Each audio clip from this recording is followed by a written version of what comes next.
This is Danesha, and today I have therapist. Hi, Ally. I'm a registered mental health counselor intern, as well as agency contributor here at Lifescape. I also have certifications in trauma, addictions-informed care, and grief counseling. Today we wanted to talk to you about the ACT principle of values work.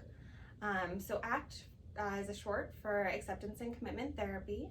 It has 6 principles, one of which is values-based living. So with acceptance and commitment therapy, we believe that when you're acting in accordance with your values, this is when you're going to experience the least amount of distress in your life.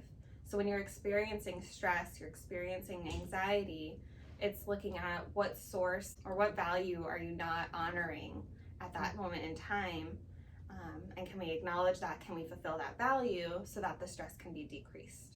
That's a different perspective of looking at stress, considering the values that you may be going without.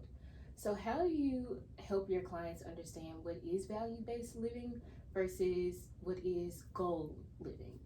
Thank you for asking that. So when we're looking at life, I hear a lot of clients say, if I just reach this goal, I'll be happy. And then they have another goal, and until they reach those goals, they feel like they're not going to feel fulfilled. But there's always going to be another goal in life. Right.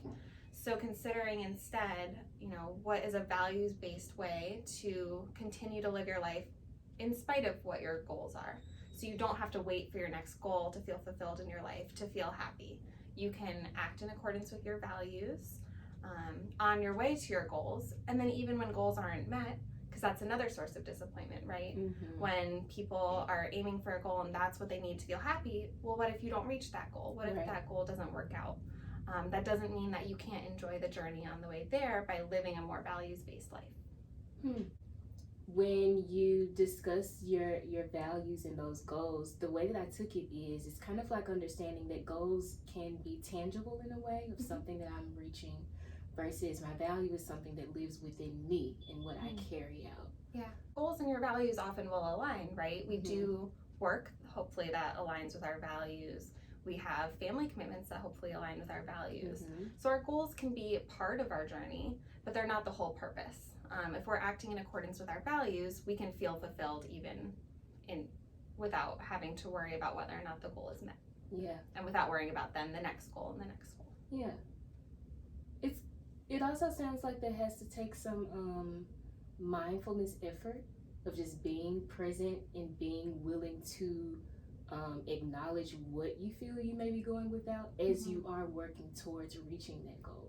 Absolutely. Yeah. And so one of my favorite activities to do with clients in identifying what their values are, and I should be able to link this to our YouTube video so that people can go ahead and try to identify their own values. But essentially, it's a nice long 9 pages of values. There's actually 83 different values in this activity. Oh, wow. Which my clients always remind me are a lot of values, and always cracks me up then because there are actually 3 cards within this set that say other values, so you could fill it in. Okay. Just in case there weren't enough. So once you chop them all up, it's going to be a stack that looks kind of like this.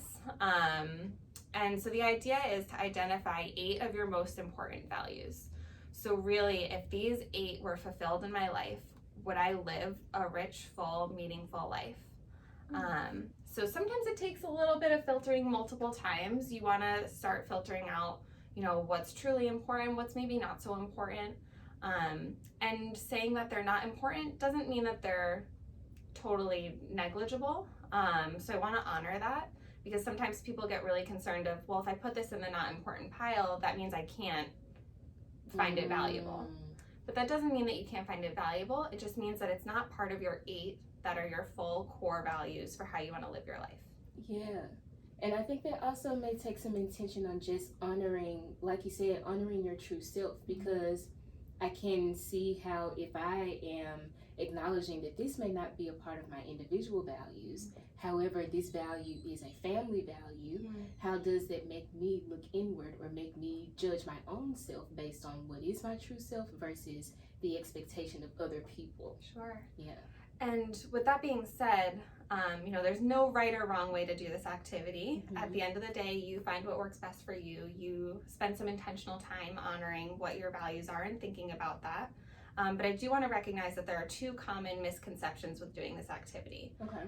One of which being well, these are the values that my family has, so this must be what I need to feel fulfilled. Okay, so this isn't about what anybody else wants for your life. This is entirely up to what you want to feel fulfilled in your life, what has true meaning to you.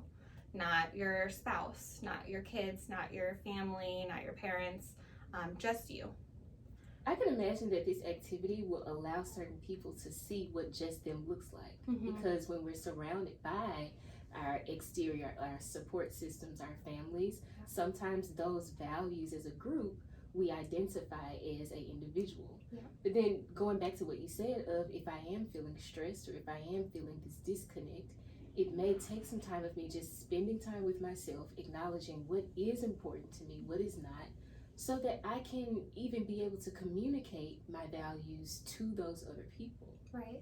Yeah, one of my favorite things about this activity is not only does it help identify your values, but like you said, it helps identify who you are. And that's actually its whole other principle with acceptance and commitment therapy. So that will have to be another video.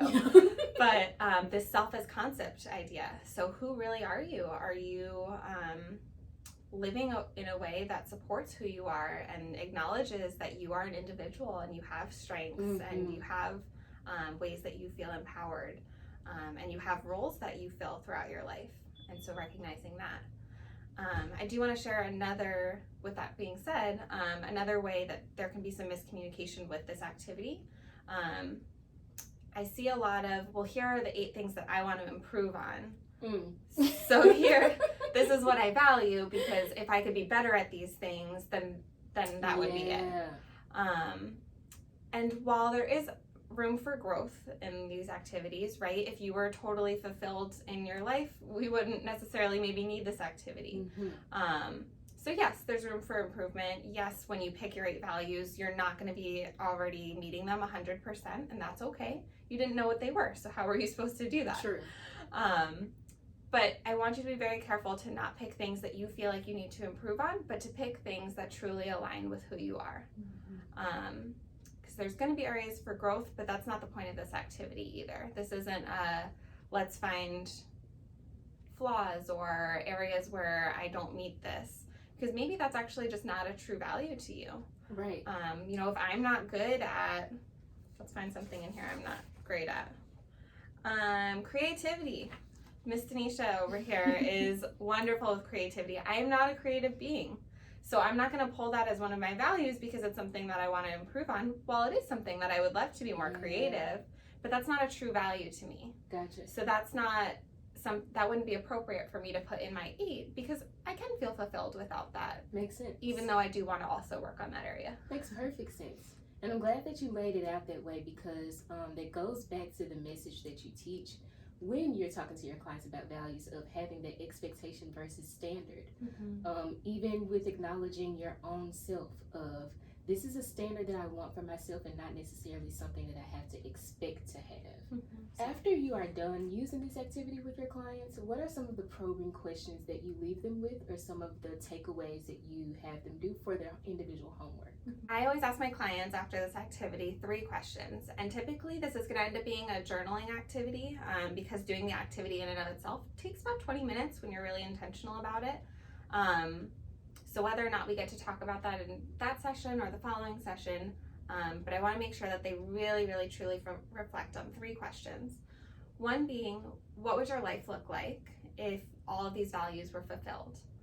And so that's not to say, let's get all of these to be 10 out of 10, because we want to be realistic.